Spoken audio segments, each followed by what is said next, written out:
Hi. What I was going to talk about. Yeah, a lot of people want to start their own business. And they're curious. They want to know a lot, and they get a lot of misinformation about running your own business. A lot of people pay for courses, they pay for, you know, seminars and all that stuff. Uh, Basically, they want to learn how to start your own business, and they're paying people to teach them, but they haven't done the basic test. I know you have to be uh, smarter than a regular employee because it involves a lot more. So uh, you can't do copy, paste, and execute. Uh, like you can't look at a business, copy what they're doing, and do it yourself. Business takes what you call. I mean, I guess you can try, but you know you might have the essential skill that is required. That the thing that I think is critical for running your own business is not the investment or financing part. That's not it. And I'm speaking from experience right now. I mean, I've been doing business, part-time business for about 20 years now. So this is not a new thing for me. But a lot of my family and people close to me, they never did any business. So I just had that uh, inclination to do the business. I worked and I did business, but now I'm full-time business. So the essential skill you have to have if you want to be a successful businessman is problem solving.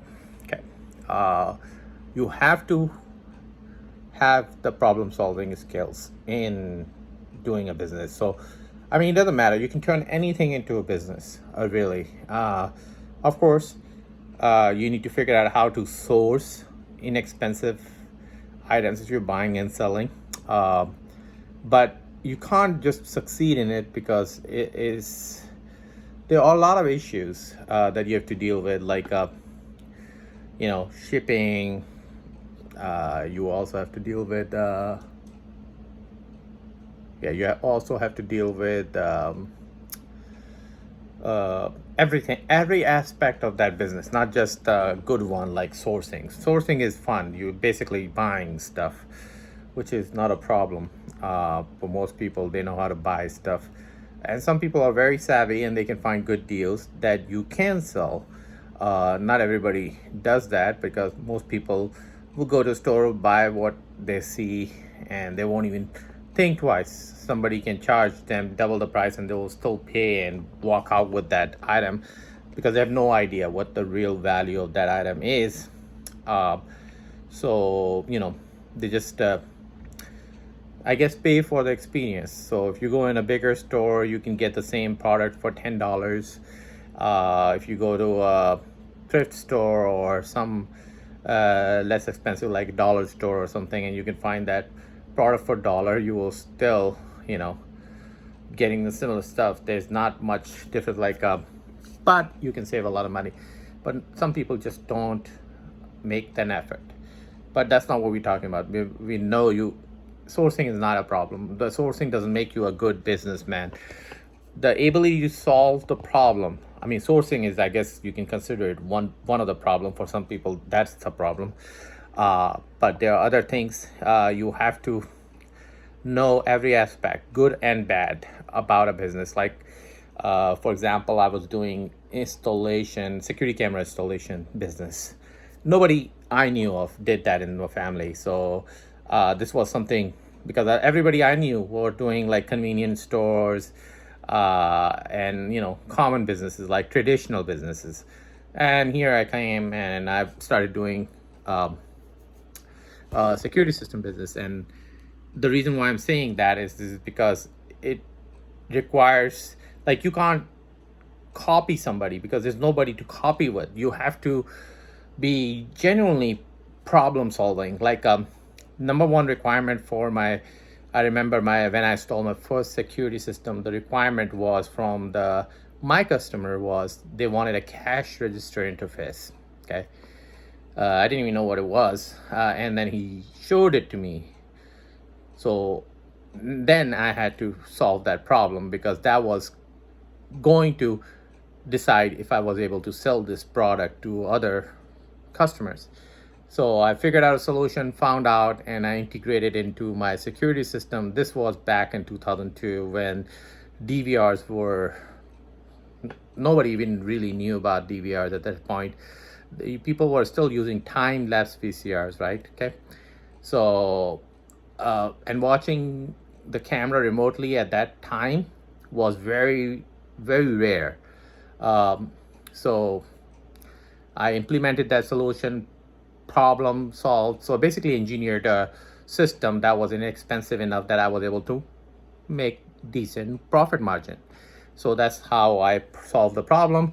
And then one customer liked it. He showed it to his buddies.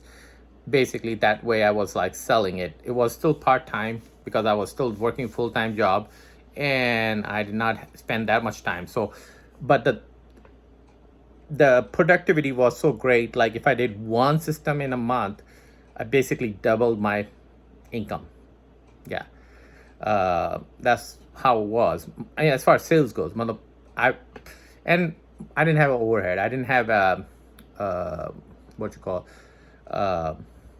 rent to pay, because I was using it as a home. So that is I kept my overhead really low. I was able to problem solve, find out the solution that the customer wanted, and all that with keeping my costs really low. So I was able to have a decent margin. It wasn't all magic or anything like that, because I was competing in some people who were really established in that business. But I came up with my newer solution for affordable prices, like cameras. People wanted good product. Nobody really wants to pay for inferior product. They want to buy a good product, but at the same time they want to save money. And I was doing that. So I was getting a lot of word of mouth, and that was doing it. But it wasn't enough until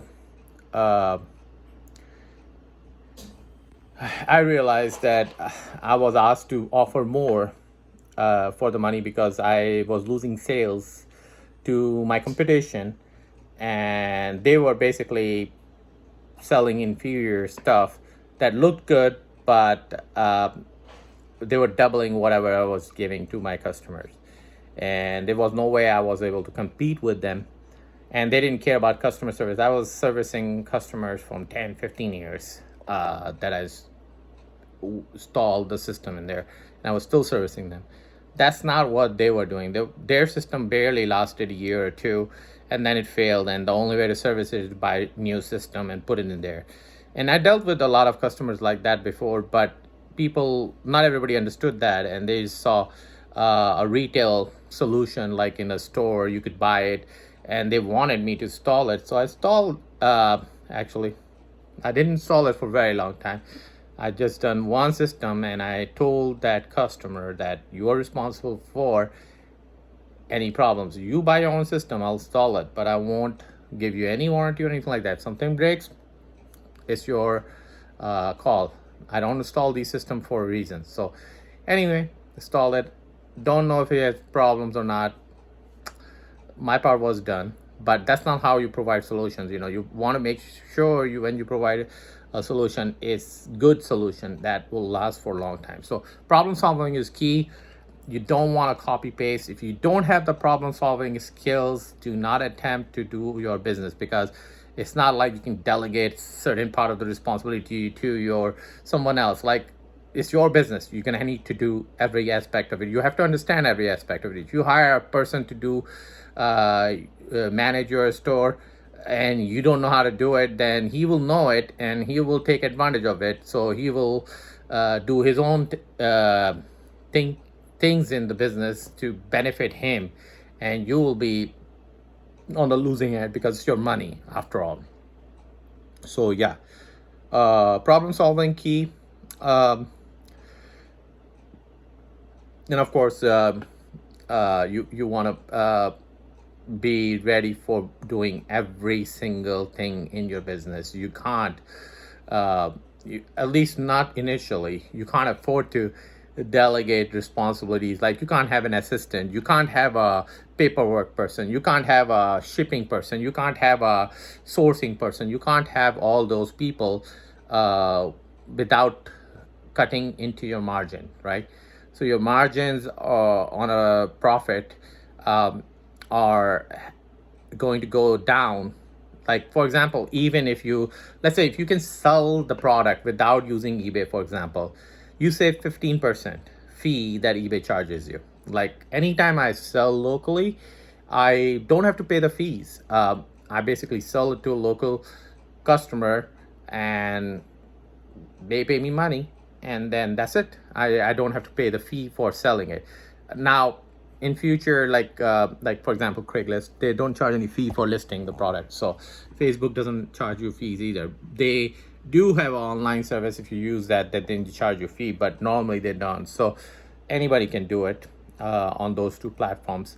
eBay, of course, even if you sell it locally to any customer, eBay or Amazon, you will still be paying. I don't even think Amazon allows local services, but they are the most expensive. eBay is the second most expensive, and then of course Facebook is the best option if you can sell it locally. The only thing is, you can't sell, you don't have a big enough audience or customer base to sell your products. It depends on what you're selling. Like, some people can just um, sell their product locally, and they don't even have to do eBay, because uh, they carry only the stuff that there's a lot of demand for it and people buy it, like seasonal stuff and all the stuff. They sell stuff like that.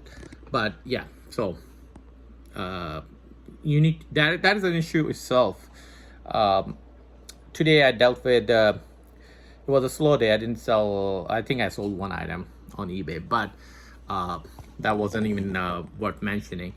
But the main thing I did today was settled a recall and settled a claim with my shipping company. They lost my package. Recall was something I bought to sell, and it had a recall on it, and I basically was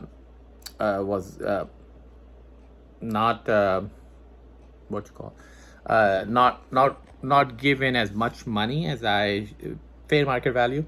So I was basically dealing with them. So I think I got quite a bit. Like, I'm like 90% done on that. That's a big deal. That's a big.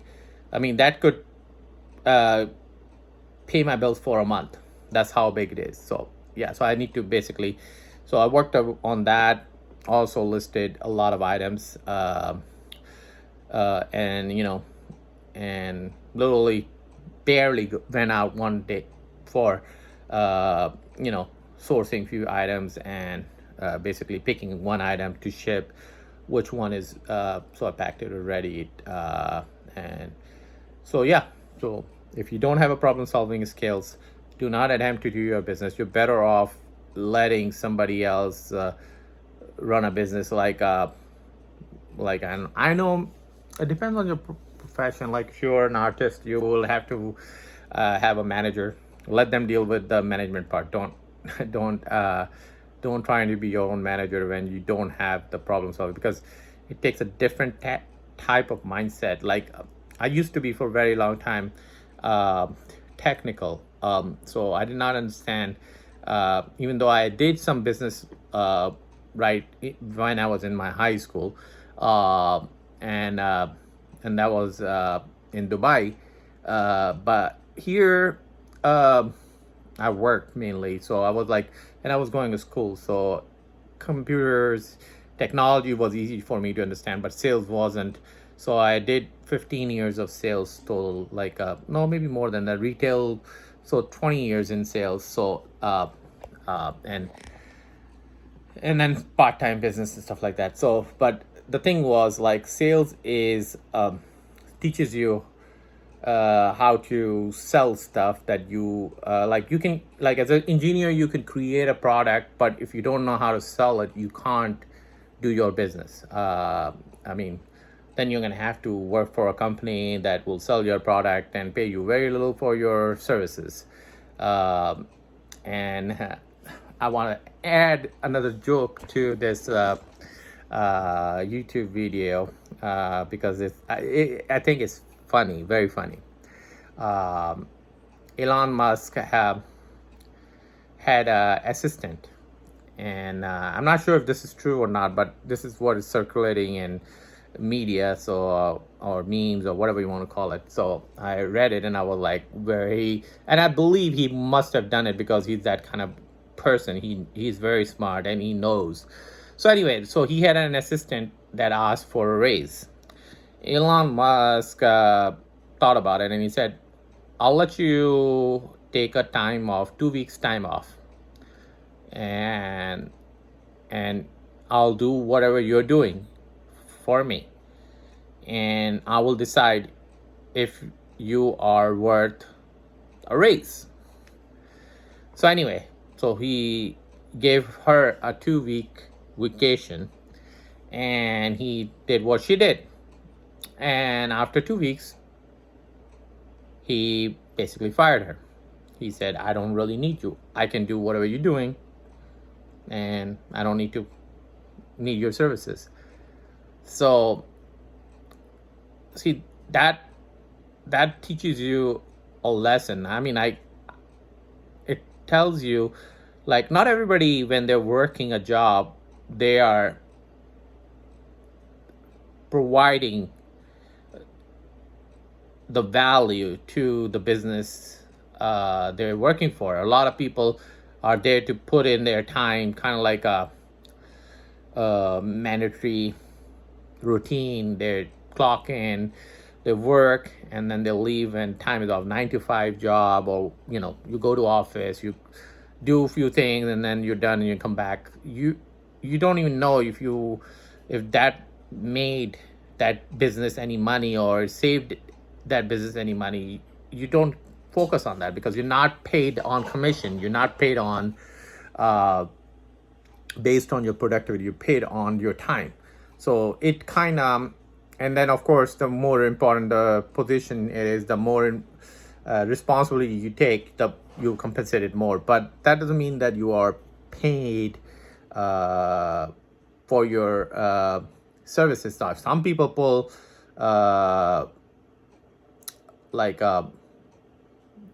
they're very productive employees and they pull their weight and other people slack and all that stuff.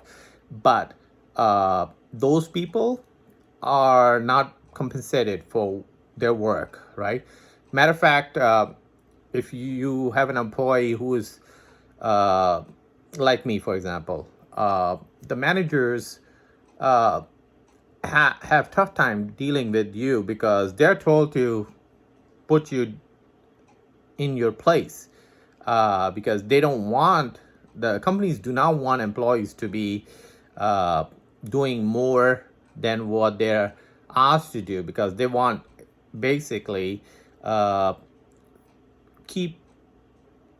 don't want employees to learn the whole operation of the business. They want separate departments, separate areas, like areas of responsibilities. They don't want people to know everything. So the reason for that is that if an employee knows every aspect of the business, they are going to leave and start their own business, right? Especially the smart ones, especially the ones like me, in a sense, that who understand how it works. And I mean, I did not hide facts that I have been doing part-time business and all this stuff, and my engineering background and all this stuff. I did not hide that. But it's hard for employers to manipulate people like me. So they don't like that. They want people like kind of like a grunt soldier who takes orders. They don't want an intelligent person. When they say, ask you to jump, you're thinking there, like, what is this guy telling me to jump here? I could die there and all this stuff. They don't want that. they want pretty much, uh, I hate to say that, they want pretty much dumb people, uh, like people who basically follow orders, like, they do what they're told to do. Uh, no thinking involved, like, right? Like, if you're told to do something, you don't want to, like, they don't care if, like for example, if you are asked to do test drive with a customer and the customer is crazy driver, you can't say no to that person. I mean, that could get you in trouble. uh, but it's your call. uh, you can, when it comes to that, they like, I mean, they won't like it, but they like, sometimes, it depends on the situation, they might not care. But the thing is, you want to uh, put your self as a priority in a job. So in a business, like, you're of course responsible for everything. The reasons for doing certain things, of course, they don't want to annoy their customer, they don't want to lose a sale, but at the same time, employee safety is also critical. But I was told to test drive cars without valid plates. That is not legal in any state. They're all dealers are supposed to get their dealer plates, but they didn't have enough. They were stolen. So they said, "Oh yeah, go test drive the customer and without a plate." Now, if you get pulled over and get a ticket, you get a ticket on your record because you don't have the registration. But generally, police officers in the area will not harass you because they know you work for the dealership, because they generally have a Beaver and Toyota, or like, whatever the dealership you're working for, uh, sign on it, so they know that you're working for a dealership. So, but that doesn't change the fact that if something happens on that test drive, you are still going to get a ticket, right? Like, if an accident happens, and then it's going to be on your record. So you're not like, it's kind of like if you're like delivering goods for a company, and you're driving and there's an accident, right?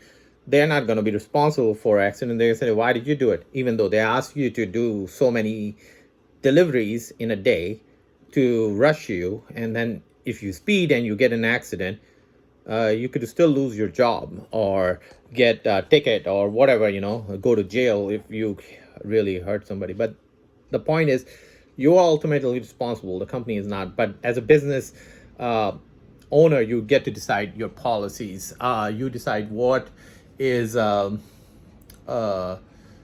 good for your business and what is bad. But as an employee, you have no control over it. Which reminds me to about a slow day on my work, not car sales, and like audio video sales. So I went, and I was literally drove about 26 miles to work in my gas guzzler Hummer, and gas was $5 a gallon. So I spent $15 going to go to work, $15 to come back from work, and I made good money over there. I mean, like in audio video sales. But that day, I only made $100. So I did the math, and I said, if I use this car, Hummer, and I spent $30 in gas going there, paid some taxes and all the stuff, basically I spent 8 hours and I made $50.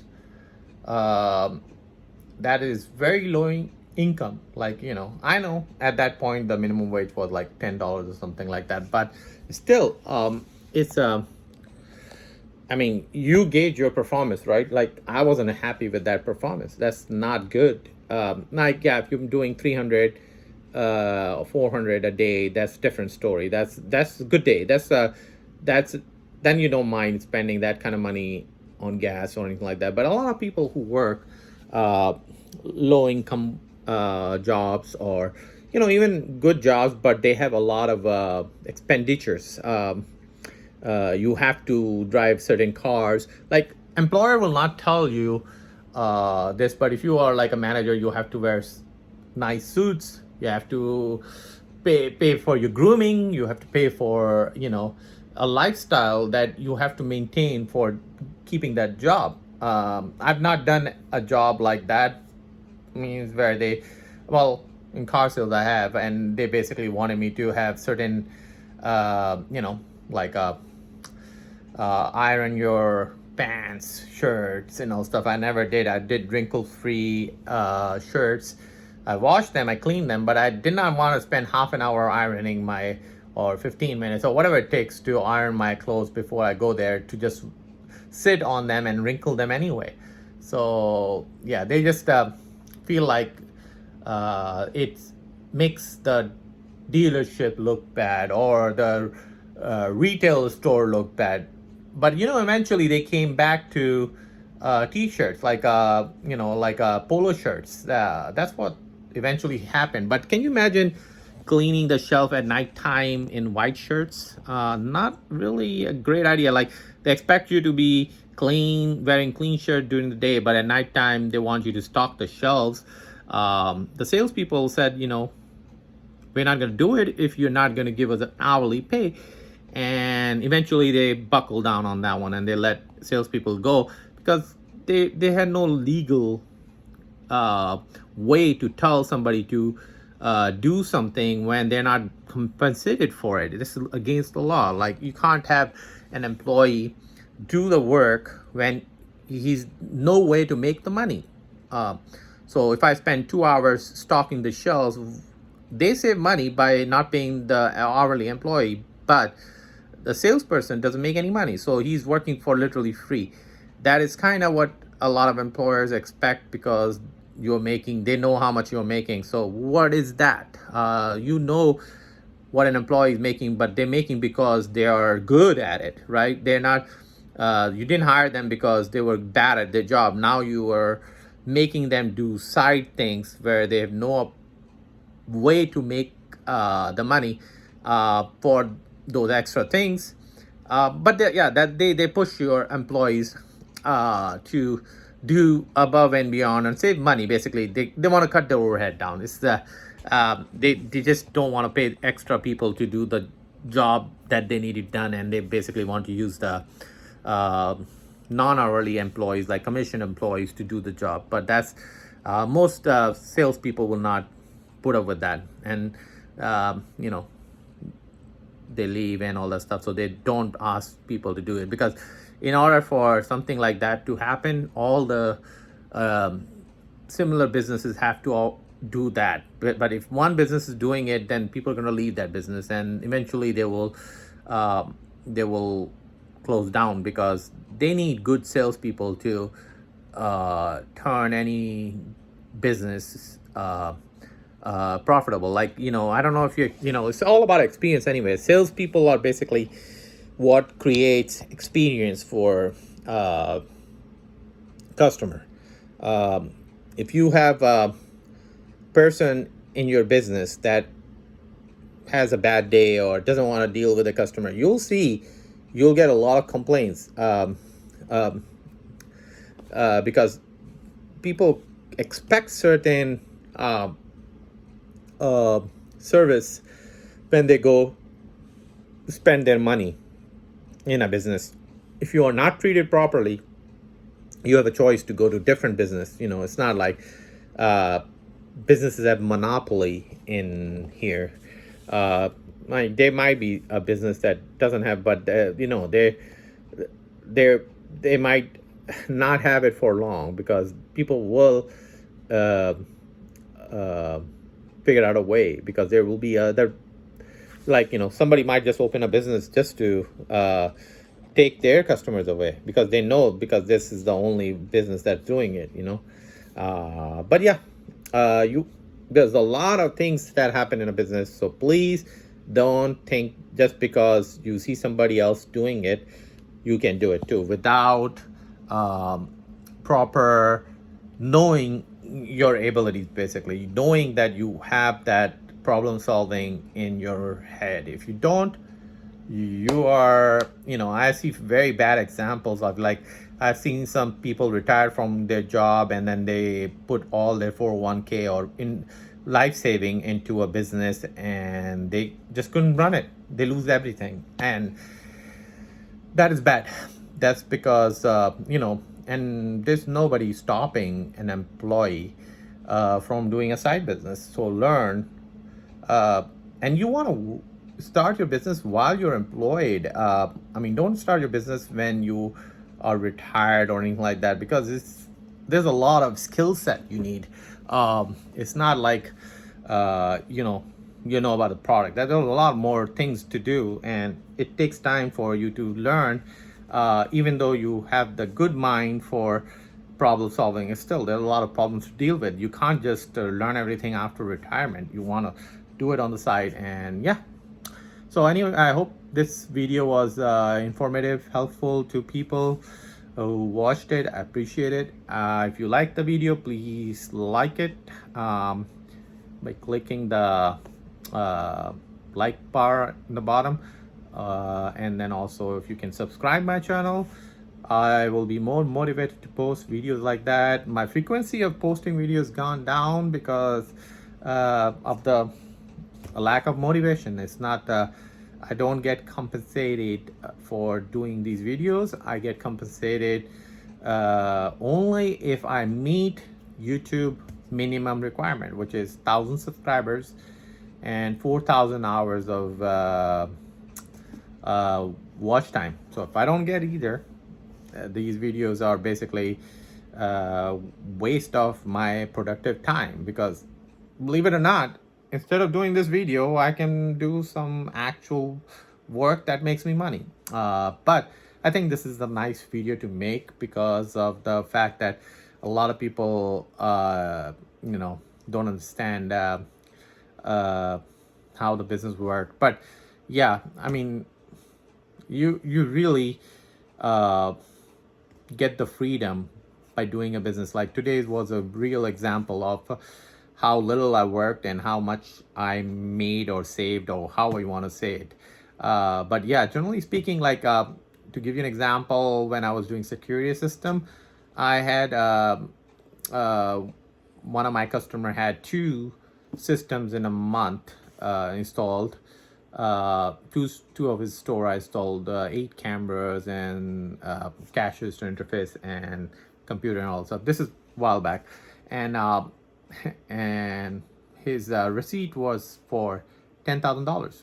Yeah, and because I made all these systems myself and I had them ready and all this stuff, installation takes me maybe a day or two per store. So weekends I did that. So yeah, I did it probably in 2, maybe 3, or maybe 4 days, but still very rewarding. I mean, that's like yeah, that's like a month and a half or 2 months of pay in my regular job. So that was yeah, it was actually 2 months pay. So yeah, that was but of course there's a cost of buying stuff, but it's still, if you have the consistency of doing businesses like that, like every day you're installing a security system, then you are golden as far as but I never could market myself. I mean, there's limited customer bases here. I could not reach out to people that I that didn't, like, I had few customers. Like I did a apartment complex. I installed 8 cameras, but the only reason why that happened was because the manager liked me and was willing to work with me. The biggest problem I had with that building was they wanted concealed wires.